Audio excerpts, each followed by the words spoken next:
ಎಲ್ಲರಿಗೂ ನಮಸ್ಕಾರ. ಇವತ್ತು ಯಾವುದೇ ಆರ್ಟಿಫಿಷಿಯಲ್ ಕಲರ್ಸ್ ಬಳಸದೆ ಅಥವಾ ಮಸಾಲೆ ಪೌಡರ್ಗಳನ್ನು ಬಳಸದೆ ನ್ಯಾಚುರಲ್ ಆಗಿ ಒಂದು ಪಲಾವ್ ಮಾಡ್ಕೋಣ. ತುಂಬಾ ಅದ್ಭುತವಾಗಿರುತ್ತೆ, ತುಂಬ ರುಚಿ ಕೊಡುತ್ತೆ. ಬೆಳಗಿನ ತಿಂಡಿಗೆ ಅಥವಾ ಬಾಕ್ಸ್ಗಳಿಗೆ, ಲಂಚ್ ಬಾಕ್ಸ್ಗಳಿಗೆ ಮಕ್ಕಳಿಗೆ ಮಾಡಿಕೊಟ್ರೆ ತುಂಬ ಚೆನ್ನಾಗಿರುತ್ತೆ.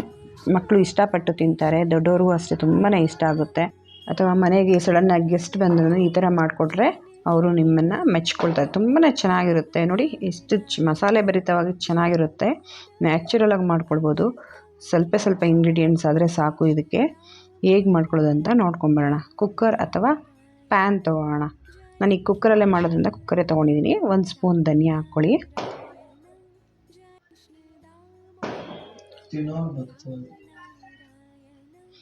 ಚಕ್ಕೆ, ಲವಂಗ ಮತ್ತು ಈರುಳ್ಳಿ, ಒಂದು ಬೇಡಿಗೆ ಮೆಣಸಿನ್ಕಾಯಿ. ಅಂದರೆ ಇದು ನ್ಯಾಚುರಲ್ ಕಲರ್ ಕೊಡುತ್ತೆ, ಅದಕ್ಕೆ ನಾವು ಬೇಡಿಗೆ ಮೆಣಸಿನ್ಕಾಯಿ ಹಾಕೋಣ. ಮತ್ತು ಒಂದು ಟೊಮೆಟೊ, ಸ್ವಲ್ಪ ಎಣ್ಣೆ ಹಾಕ್ಕೊಂಡು ಚೆನ್ನಾಗಿ ಫ್ರೈ ಮಾಡ್ಕೋಣ. ಇದನ್ನ ನೋಡಿ, ಈ ಥರ ಹುರ್ಕೊಳ್ಬೇಕು. ಚೆನ್ನಾಗಿ ಫ್ರೈ ಮಾಡಿಕೊಂಡ್ರೆ ಚೆನ್ನಾಗಿರುತ್ತೆ ಇದು ಮಸಾಲೆ ಭರಿತವಾಗಿ. ನ್ಯಾಚುರಲ್ ಕಲರ್ ಕೊಡುತ್ತೆ ಇದು. ನಾವು ಬೇರೆ ಹಸಿಮೆಣ್ಸಿನ್ಕಾಯಿ ಆ ಥರ ಎಲ್ಲ ಹಾಕಿದ್ರೆ ಅದು ಅಷ್ಟು ಕಲರ್ ಚೆನ್ನಾಗಿ ಕೊಡೋಲ್ಲ. 4 ಸ್ಪೂನ್ ತೆಂಗಿನಕಾಯಿ ಪೀಸ್ ಹಾಕೋಣ. ಇದು ನೋಡಿ, ಈ ಥರ ಚೆನ್ನಾಗಿ ಹುರ್ಕೊಳ್ಬೇಕು.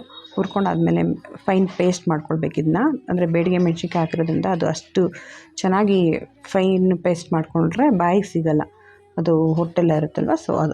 ಸೊ ನೋಡಿ, ಈ ಥರ ಫೈನ್ ಪೇಸ್ಟ್ ಮಾಡ್ಕೊಳ್ಬೇಕು. ಮತ್ತು ಅದೇ ಪ್ಯಾನ್ಗೆ ಎಣ್ಣೆ ಒಂದು 4-5 ಸ್ಪೂನ್ ಹಾಕ್ಕೊಳ್ಬೇಕು.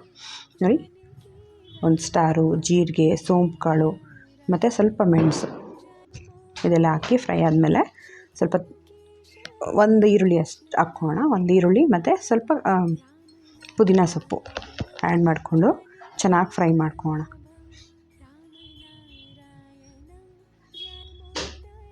ಮತ್ತು 1 ಸ್ಪೂನಷ್ಟು ಶುಂಠಿ ಬೆಳ್ಳುಳ್ಳಿ ಪೇಸ್ಟ್ ಹಾಕ್ಕೊಂಡು ಚೆನ್ನಾಗಿ ಫ್ರೈ ಮಾಡಿಕೊಂಡು, ಮತ್ತು ಅದಕ್ಕೆ ಬೀನ್ಸ್ ಕಾಳು ಮತ್ತು ಬಟಾಣಿ ಇತ್ತು ನನ್ನ ಹತ್ರ. ಇಷ್ಟನ್ನೇ ಹಾಕಿದ್ದೀನಿ. ನಮ್ಮ ಹತ್ರ ಯಾವುದೇ ತರಕಾರಿ ಇದ್ರೂ ಇದಕ್ಕೆ ಹಾಕ್ಕೊಳ್ಬೋದು.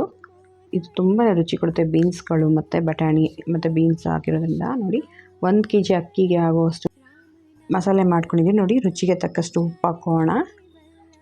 1 kg ಅಕ್ಕಿ ಹಾಕೋಣ.